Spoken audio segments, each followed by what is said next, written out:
Welcome to Q TV. अब भारतीय stock बाजार में दो लेवल्स के बारे में डिस्कशन हो रहा है। वो निफ्टी 22,000 और बैंक निफ्टी 50,000।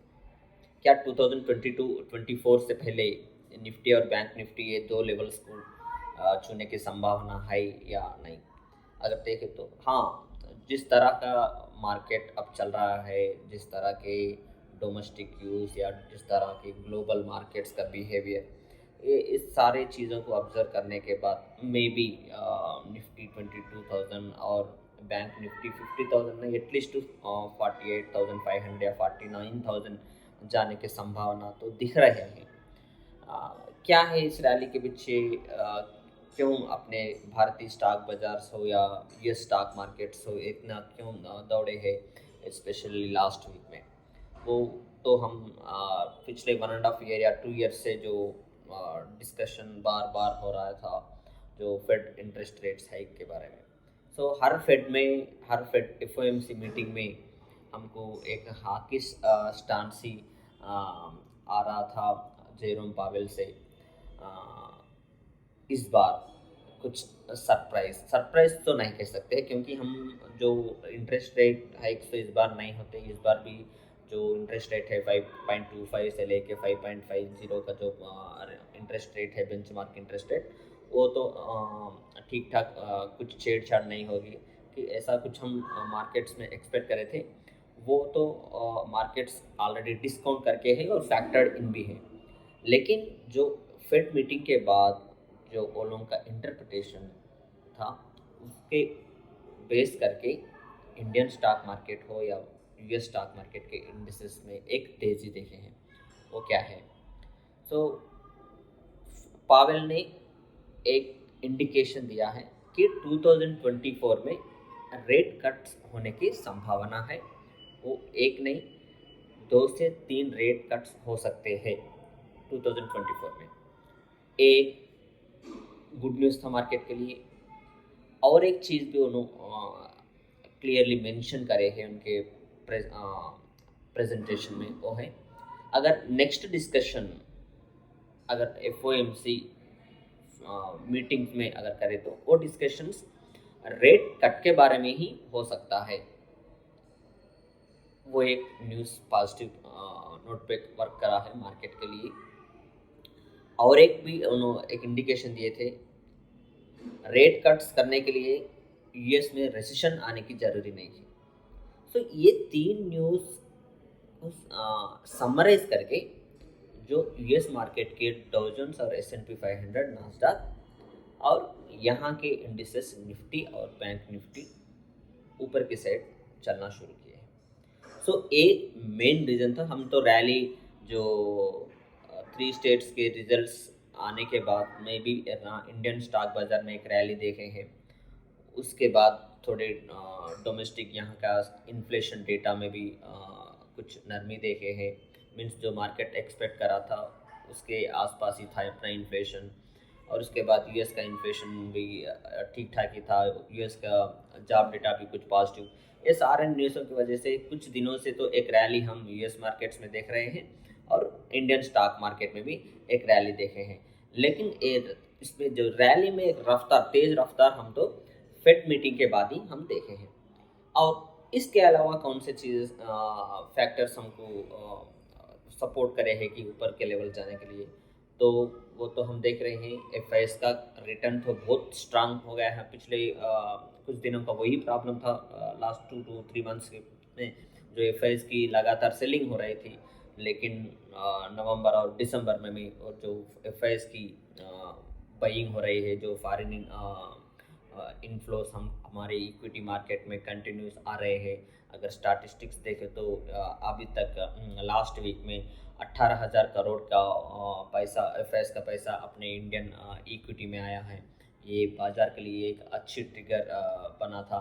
और यूएस के इंडिसेस हर दिन पिछले कुछ हफ्तों से हरे निशान में बंद हो रहे हैं। एक अच्छे तेज़ी और अच्छी क्लोजिंग मिल रही थी यूएस मार्केट्स में, वो भी एक रीज़न है। और जो फेड मीटिंग के बाद जो बॉन्ड यील्ड्स में एक नरमी, एक फॉल देख रहे हैं, और जो प्रिंट के प्राइसेस है उसमें भी वो भी अपने जो इंडियन मार्केट एक्सपेक्ट करता है ब्रेंट प्राइस वही लेवल पे ब्रेंट चल रहा है। ये पूरे क्या है, एक फ्यूल के जैसा काम करे हैं मार्केट में। सो ये पूरे चीज़ों की वजह से हम एक अच्छी रैली, अपसाइड रैली हम देखे हैं। उसके वजह से निफ्टी लास्ट वीक में 480 पॉइंट्स और बैंक निफ्टी 1000 पॉइंट्स एक लास्ट कुछ ट्रेडिंग सेशंस में हम देखे हैं।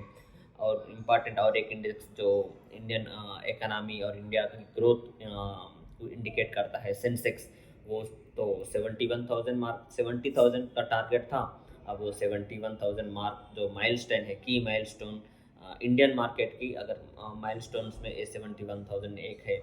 सो ये पूरा एक एक एक डायरेक्शन बता रहा है मार्केट के लिए। मार्केट में और तेज़ी के लिए स्पेस है, ये कुछ इंडिकेट कर रहा है। क्या हम दिसंबर थर्स्ट और कुछ चंद ट्रेडिंग सेशंस बच के हैं ये ईयर में, 2023 ईयर में, क्या ये कुछ ट्रेडिंग सेशन में या 5 to 6 ट्रेडिंग सेशंस में क्या हम 22,000 निफ्टी और बैंक निफ्टी 50,000, तो हम शूट तो नहीं कह सकते, लेकिन डेटा के हिसाब से देखें तो चांसेस दिख रहे हैं। और एक बाजार में तो कभी भी, मैं ऑलरेडी पिछले वीडियोस में भी हम डिस्कस करे थे, कभी भी बाजार में एक वर्टिकल राइज और वर्टिकल फॉल तो कंटिन्यूस नहीं होते हैं। तो हम तो एक कंसल्टेशन, एक इंट्राडे करेक्शन तो मार्केट में मिलते रहता है। सो वो मार्केट के लिए बेहतर है, जो मार्केट में कंसल्टेशन हो या करेक्शन, वो मार्केट को और स्ट्रेंथ दिलवाने में कामयाब होता है। तो हम एक पिछले कुछ दिनों से एक लगातार वन साइड रैली देख रहे हैं। तो यहाँ पर काशियस भी रहना ज़रूरी है, क्योंकि ये हम ओवरबॉट पोजीशन को भी बहुत करीब है।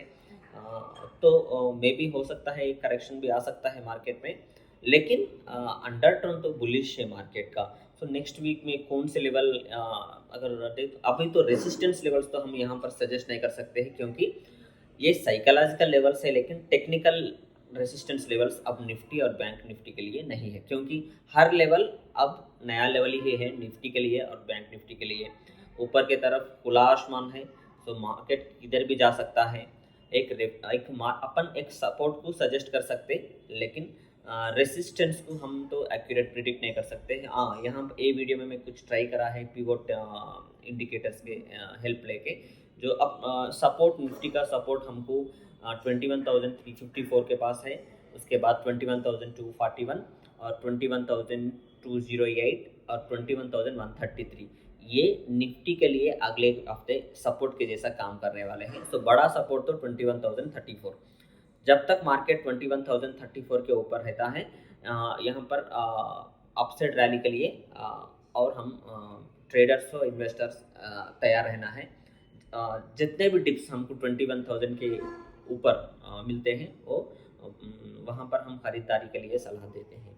और रेसिस्टेंस 21, ये साइकोलॉजिकल रेसिस्टेंस लेवल है, टेक्निकल लेवल्स नहीं। 21,555, 21,727, 21,900, ये पीवोट के रेसिस्टेंस है।